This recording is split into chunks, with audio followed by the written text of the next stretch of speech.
talk about love stories, and you said it, the relationship with our life. Huh. That's a love story. The relationship with ourselves. That's a love story. Oh, do I have something cool for you lot today. I had the insane opportunity to talk to none other than Matthew McConaughey about dating, love, life. We were very much on board with the McConaissance, as it became known. But he didn't stop there. He went and wrote a book called Green Lights, a book that I read in the last few weeks, an incredible book where he showed himself to be more than an extraordinary actor or someone capable of taking huge risks in his career, but a philosopher, a poet, an amazing giver of life advice, and someone who can provide a roadmap for living life to the full. And having read his book, I was so excited at the opportunity to talk to him.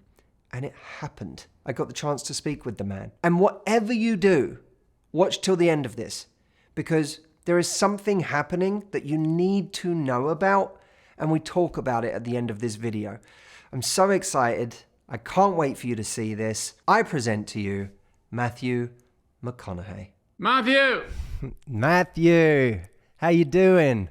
Pretty damn good, man. Damn good, I'm happy to say. I completed your book Green Lights in the last 3 days. And, I've spent 15 years of my life helping people work on their love lives. It seems to me you've given people this incredible manual here for how to love their life, which is one of the most important things I think you can possibly do in having a great love life. Is develop a great relationship with life itself. And through your stories and through the vulnerability and everything you talk about in this book, it's extraordinary to me what a practical kind of manual you've put together for people to be able to do that. Oh, thank you. Thank you. Yeah. We talk about love stories, and you said it, the relationship with our life. Huh. That's a love story. The relationship with ourselves. That's a love story, and I've been happy to hear from people that said, oh, you gave me some tools to reapproach things in a different way. You showed me how you yourself, Matthew, did not navigate the best way. Sometimes did not navigate that relationship. I've had a lot of people say, you helped me take more risk in my life and see myself as the subject in my own story in ways that I haven't been able to do before. And that felt really good to hear that. Well, when you say, people say you encouraged me to take more risk, there was a phrase you used in the book that really stuck with me, which was less impressed, more involved. Yeah. And you told this story of being this guy in high school who had a truck and, you were having fun dates with girls and you were having a fun time with your friends and you were popular, people wanted to be around you and the energy you created. And then you got this red sports car and you thought that would be an upgrade. But actually, as soon as you started acting like the cool guy with the red sports car, some of that attention died off. Could you just explain that idea of like less impressed, more involved? Because I think it's so powerful, even for people's love lives. Yeah. Well, it came to me after my father passed away. And, if you've had a loved one pass away, especially, I guess, a parent, it sobers you up pretty quickly. And I remember that soon after he passed away, I noticed that everything that I'd been revering in life, like looking up to, wow, so impressed with. And I was impressed. I'd just become in my first acting gig and my future and, oh, my life's really good. Wow. Everything that I revered lower down to eye level, and I looked at the eye. I also noticed that everything that I had been sort of condescending and patronizing and looking down upon as, oh, that's not worthy of me, rose up. And I looked at eye level. And I remember writing, the world is flat.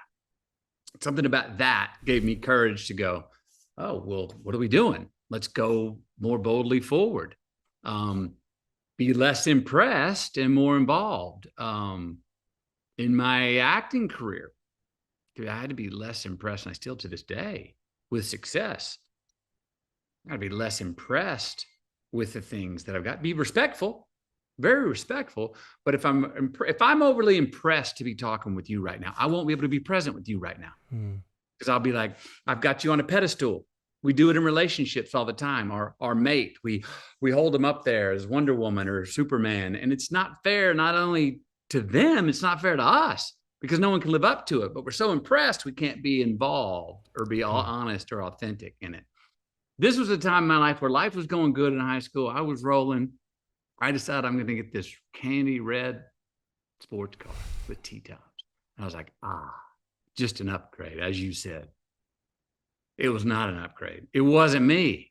And what I found, what that red sports car did, and we all have our red sports cars in our life that we need to unpack. I began leaning against that red sports car, letting that red sports car try and do the work for me. Thought I was cool because of my red sports car. And the people around me were like, you're kind of boring now, bro.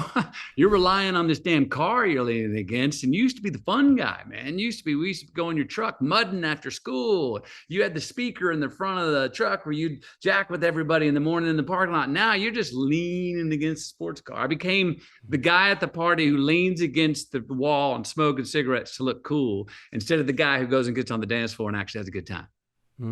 That's what that red sports car became, a crutch. And I relied on it. And I noticed that I was like, man, my social relations have gone dry. People don't want to hang out with me anymore. What's going on? And I looked at that sports car and I said, you son of a... I went down and I traded it back in for the truck. Came back the next day. I was back.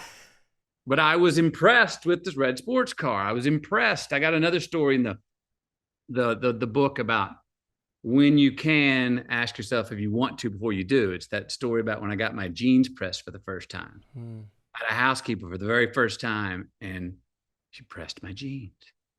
And I was like telling a friend, it's so awesome, man. I've got this housekeeper. She cleans the room. She makes me meals. But check this out. She presses my jeans, man. She makes that crease, that line down the front.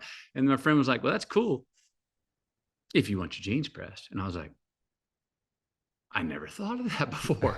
I just thought I was very impressed with it because for the first time I could get my jeans pressed. And I said, I don't like that line down my jeans.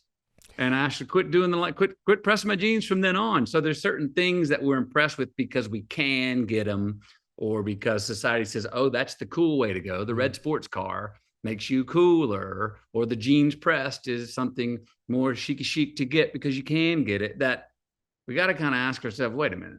That may be more, somebody may tell me that's cooler, but is it really for me? And like those things, or they weren't. And I've watched people do the same thing with people where they're on a date, they're trying to find love, and they're so busy wondering if they can get someone that they never stop to ask themselves, is this someone worth getting? And they may see a lot of things in those early stages where, you know, you talk all about what represent green lights or yellow lights in the book. There's a lot of things in early dating that represent red lights. Like this person's not going to make you happy. This person's not going to be good for you. They're not well behaved. They disrespect you. They mistreat you. They don't show you they're really investing.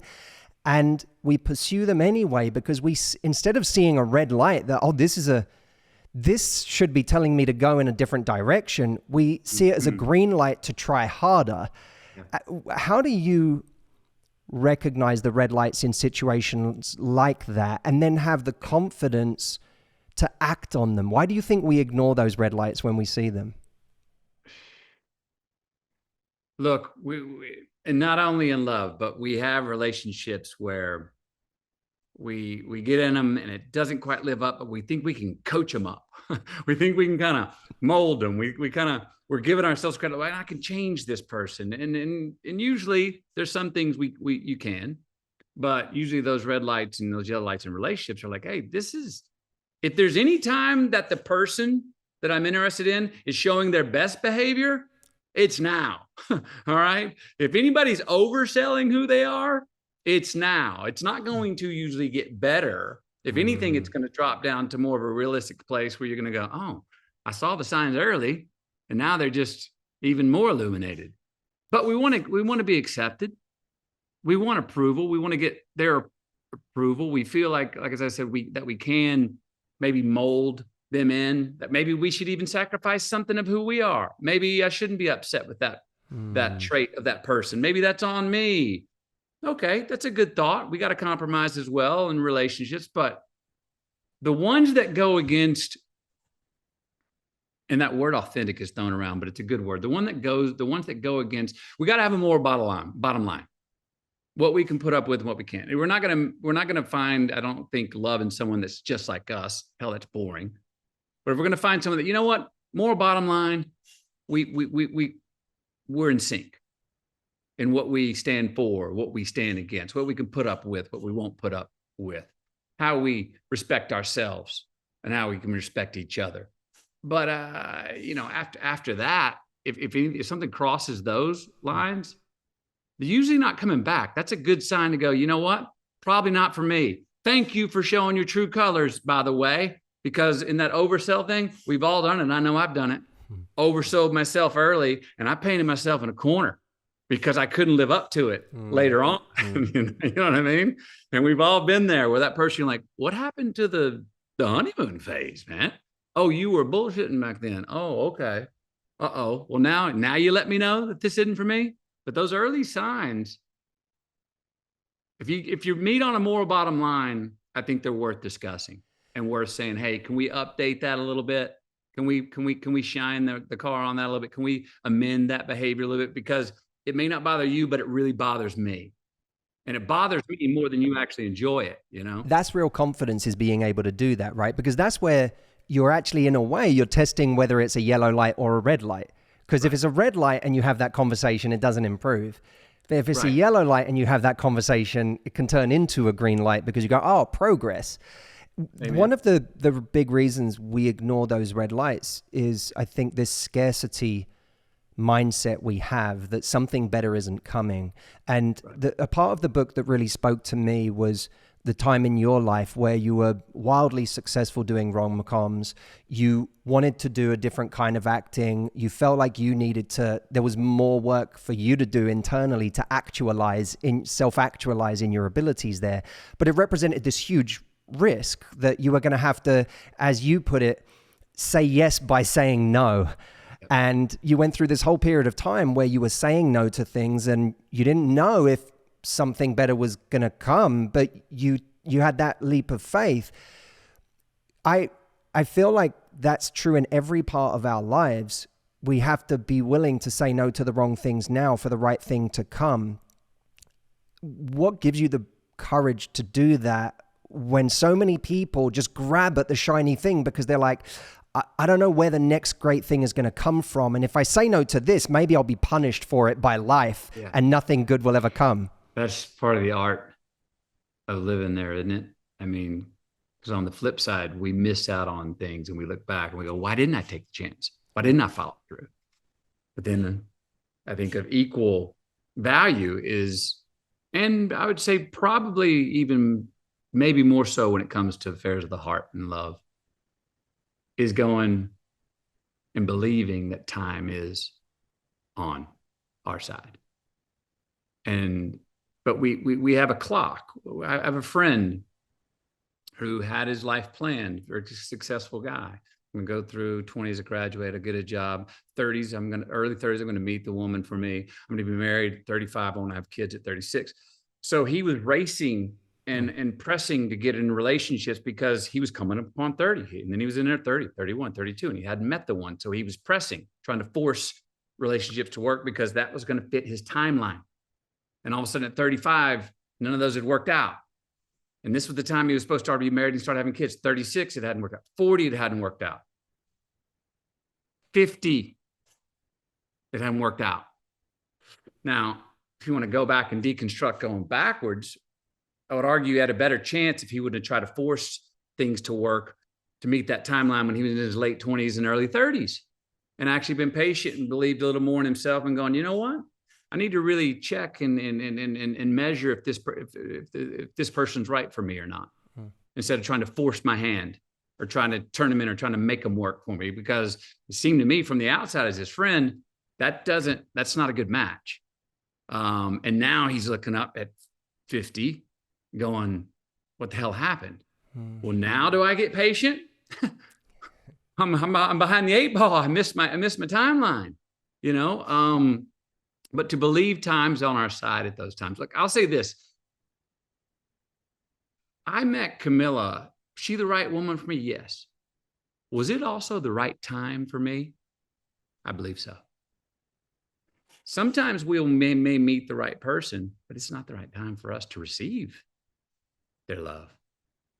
Sometimes we're in the right time where we're open and it's not the right person. And we got to watch because we feel like what we're talking about in the first question. Oh no, I can make this work because I can see the beauty in them. I can see the upside. I can be the optimist on this. I'll keep brushing over the reality and saying, no, this will work. We got to watch that too, which is what the first question you were bringing up is part of what we got to watch. So I think it needs to be the right person and the right time. And we got to calibrate those two as we enter that relationship, make sure that someone's not crossing or trespassing across our moral bottom lines, that they really hopefully appreciate us for the most of who we are. And hell, we're all trying to figure out who the hell we are all the time. That's not like there's a ta-da moment. And then hopefully we meet someone that we can grow with them. And you know this, and I know this, most of us all out there, I think, know this. They're never who we absolutely hoped they would be. We have to go with the audibles that are called in a relationship as people grow. There's certain relationships, and I know I've been in one. I'm like, well, wait, what happened to the person that early on when I fell in love? And then the answer is, that person's changed. That person's growing. Can we grow with them? Ooh. Well, they're essentially the same person, but I got to be open to going, I can't ask them to be that person that they were when I met them. Essentially, I hope they are on those moral bottom lines I was talking about, but they're going to change, and hopefully we are too. And they can change, they can respect and not forgive, but feed the changes that we go through. It's a balance act going forward. But I think if we can just say, we know on our own what things we probably are just talking ourselves into thinking this person's the right person for me. And we don't need to force that hand. And if we can trust, you don't find who you're looking for when you're looking. I didn't find Camilla. It took me a while. Before I found her, I was looking in the produce section at every red light. I was looking, man, maybe. I wasn't going to meet her like that. It was when I was like, McConaughey, stay with yourself. Be aware, be open to receive him, but don't be trying so hard. Don't be looking at every damn street corner trying to go, oh, that could work. Oh, she could work. So it was when we do sit back and are aware and are in pursuit, but not over pursuing or trying to make it happen, we have a better chance, I think, of meeting the right person. Well, I'd love to point out what appeared to me to be a key ingredient of that for you, and you can tell me if I'm off on this.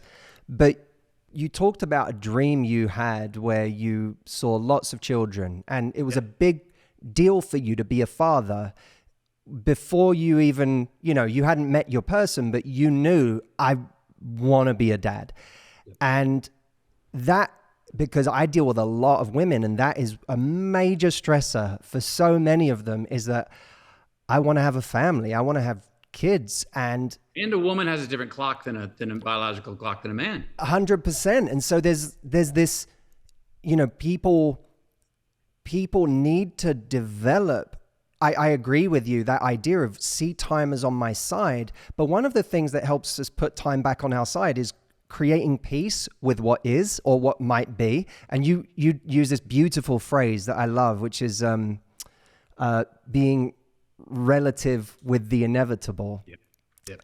And I took that to mean, when you can't change something, or when something is the way it is, you can change the way you approach it, or you can change your mindset towards it, and you can develop a different relationship with it. And you had this moment where you realized, oh, even if I'm a bachelor forever, I could still have kids. I could still make a family. I could still do these things. Is there any advice you could give my audience about how to get to that place of peace, which is not just positive thinking? It really is making peace with an eventuality that you hadn't planned for, but could still be happy in. Yeah. For me, that was a literal dream that I had, that in the dream, I had children, but I had not found my mate. But yet my relationships with the mothers were all good. It was a dream. And I woke up and it wasn't a nightmare. And I wasn't sweating. And I woke up and I was like, oh, that could be my reality. That dream allowed me to do what you just said. I said, okay, I'm at peace. Well, now that I'm at peace with that possibly being my future, well, that's when I found the woman for me. That's when I found my mate. Again, when I quit looking at every red light going, oh, possible. Oh, in the produce section, oh, maybe. When I quit trying so hard. I quit hunting so hard. Like I said, I was still aware. I was still looking, but I was like, spiritually, I believe I'm going to be okay. I'm going to take the hand that's dealt me. If it's not for me, then it's not for me. But I'm going to quit trying so hard to make the screw fit the square screw fit the round hole, however you want to put it. Damn, it's hard to get to that piece. Like I said, that came to me. I didn't engineer that thought up. I had an immaculate sort of interruption spiritually to me. So it wasn't an intellectual choice I made. It came to me through a spiritual dream that then I made the intellectual choice to go, okay, I'm good. If I could just be a father, the only dream I ever really had, that could still happen. Still looking, I'd like to find someone, mate, marry them, and have a family. That'd be ideal. But if that doesn't happen, I'm going to be okay with it. And I'm going to be okay with myself. I kind of forgave myself in a way. Was part of it, part of the submission to the surrender of the idea. I did kind of forgive myself because in my head, I still had an ideal that no, I need to meet the right person, have a family with that person, marry that person, and that be it. And that's a fair ideal. But I forgave the possibility of that not being the outcome, which then allowed me to find the person that I made the outcome with. Now, in that dance is some real truth, I think, for all of us. I think even just you saying that is going to be a tremendous pressure valve for so many people, that you gave yourself that possibility and you made peace with it and you forgave yourself for living that path, if that ended up being your path. I think it's beautiful. And I just think so many people will be liberated by seeing that this very neat and tidy way they've decided they need to be happy actually is not the only way that they can be happy. Right. It's not. And it also might be the way that you find that the better path to finding that happiness. Well, because I didn't get callous. I didn't get, no, I don't want to meet. No, I'm not looking for my mate. I didn't, none of that. I just, a shoulder sat back. I stayed in my place. Whereas before, I was a bit more trusting. I was intruding. I was coming over in your space. Like I said, at the red light project, I was looking. I was hunting. You know what I mean? And when I said, I think I became much more of an attractive mate too, to Camilla in that way.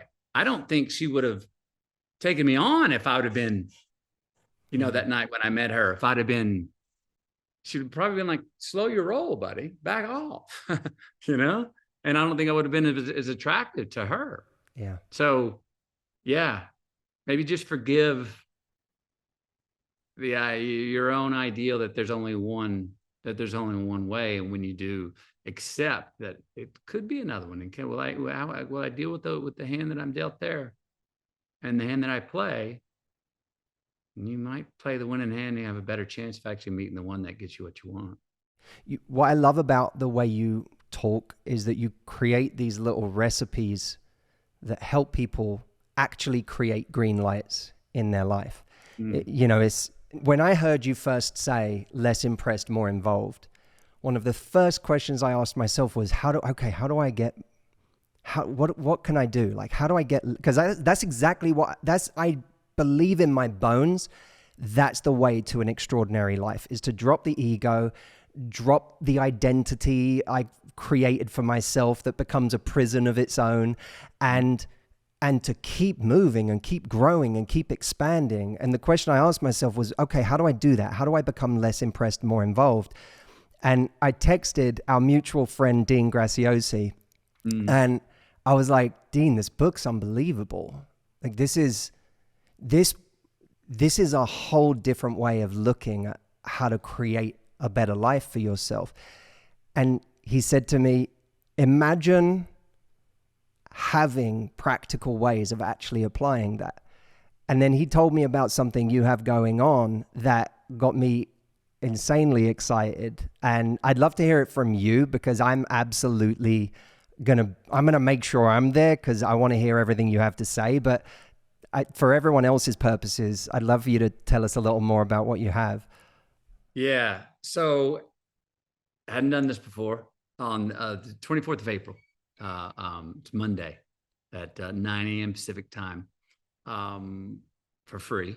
I'm going to go live with Tony and Dean, Trent Shelton, and Mary Forleo. And we're going to get under the hood of all this green lights approaches. Dean and Tony came to me after green lights and said, man, we really dig this approach in green lights. We think it's incredibly useful and helpful. Would you, Matthew, be interested in getting into making it more of a process, a transformative process that more people can even more personally utilize in their life, and understand a process of how they can make it real in their life? I was like, absolutely. So we started working with them, and we put this event together, and that's what we're going to get under the hood of. We're going to talk about, hopefully, how everybody can more personally utilize some of the approaches that were in green lights and make them more of a process, some science to the satisfaction. And I believe that you got to have if we can teach and share the science to satisfaction in our lives, that's where we become the artist in our life, which is why it's titled The Art of Livin. Now, very specifically, we're doing it this time because, men, as you know, everybody, this last 3 years or 4 were universally disruptive. We were all thrown into uncertainty. Everybody had different specific ways. We were all uncertain, but everybody was uncertain. You didn't know who to trust. We still don't, who to trust, what to believe in, how to navigate forward. And it's time, we're kind of coming out of that. So it's really time now to actually negotiate what are our solid steps forward on our own road trip of life. What are our ways? How can we engineer green lights in our life with decisions we make that we know will pay us back tomorrow and can trust that they'll pay us back tomorrow? How do we keep our ears, eyes, and spirit open to letting the magical green lights come in that had no reason when they came in? They were only rhymed, but there's reason to them that we find out. How do we, I believe there is a science to satisfaction. I know I've been able to measure it in my life. I've been able to measure it also when I was not satisfied and found certain habits and choices I was making. I was like, oh, I see what led to that. Yeah, you kept creating that same habit. And then I was able to get back in line and go, well, let's get back to those habits that we had when we were catching more green lights and creating more green lights. We're also going to get under the hood of red lights, those things we were talking about, those things, crises in our life, things that do not make us happy, pain, loss, and not be callous about them, not brush over them, but actually trust and see that there's a gift in every single one of them for us. And I don't mean that as sort of spiritual kumbaya. I mean, there actually is. I can go back and unpack a lot of red lights I've had in my life, even the death of my father, and see gifts that I got out of that. And then finally, the yellow lights, which are the most like life lights. We have a choice. What do? Do I heed the caution and slow down? Because maybe I need to take a little inventory of my life and renegotiate how I'm going about it, look over my shoulder, wonder why the hell I'm stepping in that same damn pile of what? Yeah. Or do I not heed the caution and say, right here, red, yellow light, I'm blowing through you. I'm not giving this crisis credit. And there's a balance, there's an art there to what do we do? So we're going to get under all of those those lights that are in all of our lives.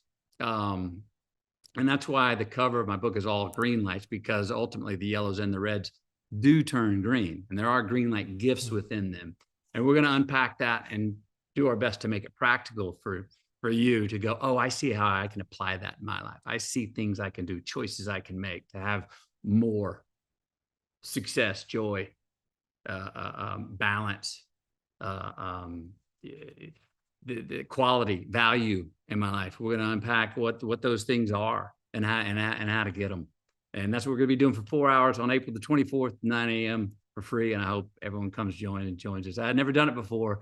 I'm very excited about doing it because then I got some great people around me to help me out. I mean, it's unbelievable. First time ever. It's extraordinary. And I said to Dean, I was like, I'm going to be front row at this thing. I'm going to be taking notes. And, you know, by the way, for everyone signing up, and I would say every single person listening to this or watching this, wherever you're getting this, sign up to this. I'm going to be there. It's free. You can go there and sign up at MH Livin. That's Livin without a G. mhlivin.com. You can sign up in seconds for free. You'll get all of the information on how to access this event. And everyone should be there. I have to give credit to you, Matthew, because talking to you is such an authentic extension of reading your book, and to experience you really are someone who lives life, and you've clearly encountered so many red lights along the way and yellow lights and difficult moments and challenges, but you live in a way that I think the rest of us aspire. We want to live that hard. We want to live in that way where we feel like we're experiencing as much as we can in this life. And you may have had a dream that gave you a sense of peace about being a bachelor for the rest of your life, if that was what was going to happen. But the truth is, I feel like you're the kind of person that you have the gift of being able to be happy wherever you are or whatever is going on. You have this incredible ability to make the best of it. And that to me is like a real superpower. Even when you talk about your past in the book, there's no anger there. You've been through things that other people could be angry about, and they could say, how do you not speak about that with bitterness? How do you speak about that with love or laughter or joy? And that to me is to be able to go back into your past and create green lights out of your past, not just green lights in your future. It's extraordinary. And the fact that you're actually giving people a roadmap of how to do that on the 24th of April is invaluable, because that's what we all need. We have the theory. Now we want to know how to apply it. And we're all excited, man. So I appreciate you and thank you for making this happen. My pleasure. I'm as excited about this as anything I've ever done. Dean and Tony have been really helpful. Again, in getting to the process to make it transformative for you, for whoever can go, oh, I really see how I can apply that daily in my life and measure it. That's what I mean by the science of satisfaction. So much of this stuff is measurable. So much of it is so damn measurable. The link is mhlivin.com. So MH, that's my initials, Matthew Hussey, mhlivin without a G.com, and you can sign up there in seconds, and do it right now before you forget. Don't go and get into anything else in your day, because I know this is the kind of event where you'll say, this is so important for me to go to. And then I'll always have people message me after an event like this who are so upset that they forgot to put it in their diary and they forgot to sign up and then they missed it. So put it in your diary now. Go sign up now, mhlivin.com. And I will see you along with many, many, many other people across the world on that day to experience Matthew and Tony Robbins and Dean Graziosi and a bunch of other guests too, who I know will be there on the day. But Matthew, thank you so much for your time. Matthew, thank you for yours. I enjoyed this, man. And I'll see you on the 24th. Looking forward to it. Lovely. Thank you. What an amazing thing that we got to do that. I'm so happy that I get to share it with you. It was a really unique life moment for me to do that. Matthew McConaughey was one of the actors that I had always looked up to and wanted to meet one day. And what a crazy opportunity for us all to experience him actually teaching in the form of self-development on April the 24th. And not just with him, but Dean Graciosi, who, I don't know if you know Dean, but Dean is unbelievably sharp. And one of the brightest guys I know, someone I've learned a ton from. Tony Robbins. Tony has been a hero of mine. I was around 14 years old when I first went to a Tony Robbins seminar, would you believe that, in London. And Tony was one of my original heroes, powerhouse to this day. So I'm super excited to hear what they're going to say. I'm sure you are too. Let me know if you're joining me in the comments. The link again is mhlivin.com without a G, Livin. And we'll see each other on that day virtually from across the world. I can't wait for this. So cool. I'll see you soon.